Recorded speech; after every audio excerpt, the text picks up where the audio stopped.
Good day everybody. On behalf of National Cerebral Palsy Day, I'd like to start by first introducing ourselves. I'm Dr. Anaita Hegde, Paediatric Neurologist affiliated to the SRCC Children's Hospital. And I'm Dr. Taral Nagda. I'm a Paediatric Orthopaedic Surgeon associated with the same institution. So today is National Cerebral Palsy Day and 6th of October is World Cerebral Palsy Day. As an institute, the SRCC Children's Hospital managed by Narayana Healthcare has been affiliated with cerebral palsy for years. It all started with the eminent pediatric orthopedic surgeon Dr. Mullah Feroz, who actually started the Children's Orthopedic Hospital on these very grounds as early as in the 1900s. And from before the war times, she has been working and diligently serving the community of children with cerebral palsy. And it is in memory of her that we have named our National Cerebral Palsy Day on her birthday, which is the 3rd of October. So Taral, would you like to enlighten us as to what is the definition and what is cerebral palsy? So cerebral palsy is made up of two words. Cerebral means anything to do with brain, and palsy which is a problem of moving, problem of walking, problem of using hands, or sometimes problem of sitting and standing. It's very interesting that whenever there is injury to a movement controlling center of the child's brain, the milestones of these childs get delayed. So normally a child is supposed to sit at 6 months or walk by a year or so, but these children start walking late because there is some sort of an injury to the child's movement controlling center. Many of these children develop tightness in the muscle, we call them as spasticity, and they have difficulty in walking, difficulty in holding things, difficulty in even eating and maintaining a normal gaze. So this is what is known as cerebral palsy. Like how fever can be caused by a variety of causes. Malaria can cause fever, typhoid can cause fever, and each fever is different. Similarly, cerebral palsy is not a diagnosis, it's a condition, and it can be caused by a variety of problems. And I'm going to ask Anaita, what are the causes of cerebral palsy? What causes CP? So as Taral very clearly said, any damage to the brain, particularly a developing brain, when the child is small and the brain is being developed, can lead us to cerebral palsy. The commonest cause or etiology of cerebral palsy, particularly in our country, is birth-related problems. When I say birth-related, it could be antenatal, means before the child is born. That means congenital disorders, any injuries or experiences mom may have had which were difficult, blood pressure, diabetes, etc.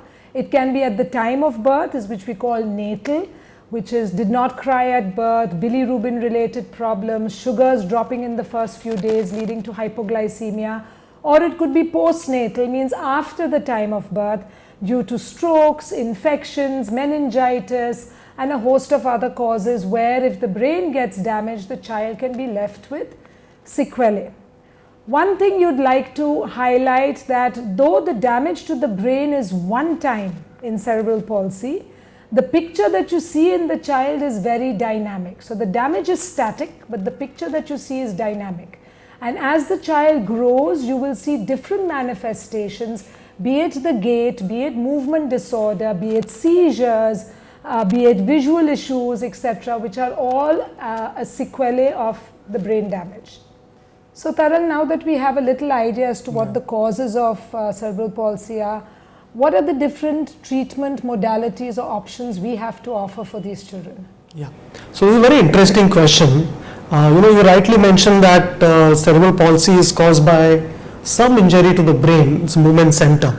And the issue is that though we know the cause, we don't know treatment for the cause. When we are treating cerebral palsy, we are treating the consequences or sequelae of cerebral palsy. And it needs a team approach. Like it requires an entire government to run a country. It requires an entire team to play a cricket match. You require bowlers, batsmen, fielder, wicketkeeper and umpires. So similarly, to manage cerebral palsy, you require different kind of professionals and specialists. So you have neurologists who will diagnose cerebral palsy, who will give medicines to decrease tightnesses. There are children who have associated comorbidities like say epilepsy. This will also be treated by neurologists. One of the most important member of the CP team is a therapist. So there are physiotherapists, there are occupational therapists, there are speech therapists, there are psychotherapists, and they work with different parts of the brain and movement and muscles and joints, and their area is to make the child to function better and try to make him to reach his true potential. Of course, then you have special educators, you have orthoticians who make splints for the child, and lastly you have orthopedic surgeons. Whenever there is a contracture or a deformity, orthopedic surgeons are the ones who will come into picture and correct that. So you need a whole team, and it's not just multidisciplinary approach where multiple team members are involved. It's a transdisciplinary approach which means that different team members which are managing the child, they sit together, discuss discuss with the parent. And I want to emphasize here is that parents, both mother as well as father, are the most important members of the team which treats cerebral palsy. So Anaita, I want to ask you is there any cure for cerebral palsy? Are there any drugs to treat cerebral palsy? How do you manage it? So I wish we had a cure. It's a question that most parents ask us very often, doctor, isn't there some surgery, isn't there something we can do to make the problem go away? Unfortunately, the brain is an organ where once it is damaged, you cannot clean it out. You cannot take away whatever scarred, and any scar to the brain usually stays permanently. But there's lots that we can do, and that is the brain that is around and that is normal and that is active. We can motivate it, stimulate it, and make new circuits in the brain so as to try and compensate for the deficiencies or the defects of the parts which are damaged. So as the brain grows, and we do realize that the first few years are the most important years of a child's development, just to state a statistic, 80% of brain growth happens in the first 3 to 4 years of life. Okay, very often we miss the boat because we don't realize how important those years are. Those are the years when circuits are laid, new circuits can be made, old circuits which are good can be reinforced. So that's the time we work the most on the brain, and that's why Taral said the team of therapists, because what they do is they lay down new circuits. We help largely with the diagnosis. Yes, a large chunk is counseling. Empowering the parent to believe that they can make a change in their child's life is more important than any medicine or any procedure you can do. The single most important member of this entire child's team is really the mom and dad, and you'll see those who take it on positive, with positive energy and make the most, you'll see wonders in the child over a period of time. Yes, we can give medicines, but these medicines are not cures. These medicines are treatment options. We can cut the tone, we can cut the dystonia, we can treat the seizures, we can help with a little bit of therapy for the vision. But collectively, if you take the medicines and the positive parents and the therapy and then the intervention of the surgeon, the picture can be hugely different. So given that we've got an understanding of what we can do, Taral, large number of parents are very concerned about, yes, you can't operate on the brain, but can you operate on the joints? Can you operate on the muscles? And what can you do, and when do you think is the right age to intervene in these children to get maximum benefit? Absolutely. These are very, very important questions. We need to know if a surgery in a child with cerebral palsy is going to help. We also need to know, can it harm? And the right decision is more important than the right incision as far as surgery is concerned. So we have to understand that there are 3 stages in lifespan of a child who has cerebral palsy. Earlier on in life, till age of around 5 years or so, children have spasticity or tightness in their muscles, and this tightness develops because our brain normally throws ice cold currents on the spine. Spine is like a burning unit. There is fire in the spine, and it keeps muscles tight all the time. Because brain throws ice cold water on the spine gets controlled and our muscle tone gets controlled. When brain of a child with cerebral palsy cannot control the spine adequately, the spine neurons, they will excite the muscles and muscles become spastic, and that's why you would see that children with cerebral palsy, they will walk on toes or they will scissor, and this is all because of spasticity. So in age group of up to 5 years, children have spasticity, and that needs to be controlled with antispastic drugs. And very, very uncommonly sometimes, if there is a focal spasticity, we use drugs like botulinum toxin, which are injected in the muscle to control that specific muscle.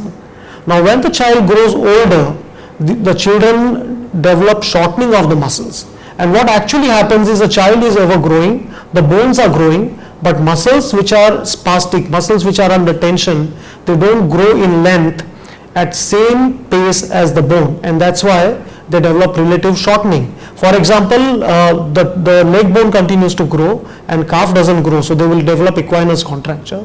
Thigh bone continues to grow, but adductors don't grow in length to the same extent, so the child develops scissoring.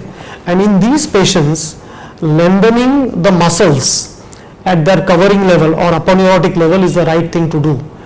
If there is a surgery which lengthens the muscle at tendon level, that's a wrong thing to do, because it weakens the muscle at the cost of increasing its length. Now the children who grow older and they have tight muscles finally will develop contractures of the joints. They also develop deformity in the bones, and these are the patients which are helped by doing surgeries on the joints or bones to enable them to walk better. Classic example is surgery which is done for a crouch gait, where we do surgery on the lower end of thigh bone and do an osteotomy, put a plate. We also get the patellar tendon tighter and make these children who are walking with knees bent to walk straighter. So in summary, there are different surgeries for children with cerebral palsy. The surgeries are the last resort. We always depend on therapy, splints first. The surgeries have to be tailor-made according to what problem the child has, whether it's spasticity, contracture, or there is a problem with bone and joints. And lastly, only surgery will not help a child. Surgery has to be used in conjunction with therapy, in conjunction with muscle strengthening, in conjunction with drugs, then it gives the best results. So Anaita, you spoke about medicines and I did speak about surgery, but what are other treatments, modalities which are available? What is state of the art? What is the future of treatment of child with cerebral palsy? So when you look at other treatment options, you have newer treatments. You have the intrathecal baclofen pump, which is a pump placed in the abdominal wall on the inside, which releases a certain tone-related medication to keep the body loose. You have surgeries of the spine, dorsal rhizotomies, selective rhizotomies for those who have significant tightness in the lower limbs. You have deep brain stimulation, you have repetitive nerve stimulation, and you have a whole load of newer therapies which are being discovered over time. You have robotics now, where children actually are in robotic suits, which is all under research and development and is not actually a ready-made modality at the moment. But more important in what's latest. Instead of chasing what's latest, we need to try and chase what's the aim of therapy? What's the idea of doing everything? The idea is to make the child integrated into society. What's happened is happened. This is what we have. We'll give him the best options. But the aim of all this treatment, so that child can be a contributory, active, integrated member of society. And for that, the child needs to do what every child does. That is, play, go down to the park, swim, dance, try whatever activity is feasible for that child. So yes, someone is very tight, swimming is the intervention of choice. Today you have aquatic therapy. Aquatic therapies are where therapists go into the pool and you realize in water your body weight is 1/10 of what it is outside. So they do the exercises, the therapeutic exercises in the water, bring you out after some time, do it on the land, and the child's improvement is significant. So we happen to have aquatic therapy in our center as well, and it's a new upcoming field which is very beneficial. But the concept is make the child do what normal children do so that he eventually integrates into society. Keeping that in mind, we have a special cerebral palsy clinic that we keep out here, where, as Taral said, multidisciplinary, transdisciplinary, we have the therapists, the educators, the behavioral therapists, the pediatric developmental pediatrician, the orthopedic surgeons, vision rehabilitation, dance therapists, aqua therapy, all under one roof. Right. And we sit together and we actually discuss patients who are difficult or challenging collectively, so that we get immediate feedback from each other, postulate or make a new timetable or program for them, and then monitor them over a few months. So again, the focus is not just multidisciplinary, Taral, as you said, but the new take-home word is transdisciplinary, where we all connect with each other. And given that now you have a little understanding of cerebral, I think we've covered cerebral palsy, what causes it, why we celebrate it today, how to approach it, how to handle it, management, what we have as facilities in our institute, how are we planning to highlight or celebrate this day now and even in the past. Absolutely. So the buzzword is go green for CP. So green is the color of cerebral palsy, and all of you who are watching this program, if you want to show that you care for cerebral palsy, you want to support children with cerebral palsy, you love them, wear green on Sunday, and tell people why you are wearing green. So that's important.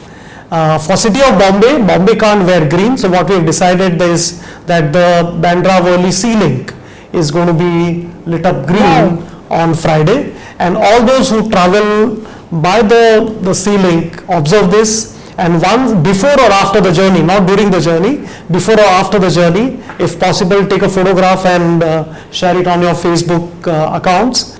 And those who are passing through Haji Ali and passing by SRCC and at Children's Hospital would notice that even our hospital is going to be lit green to celebrate, and we want to give a message that we welcome, we admire, we love people with cerebral palsy, and we want to be part of their life. So with this, we end our session on cerebral palsy and National Cerebral Palsy Day. We hope it has been enlightening in some ways, and if anyone has any questions or concerns, we would be happy to answer or take any inquiries on the site or in the hospital subsequently. Thank you. Thank you.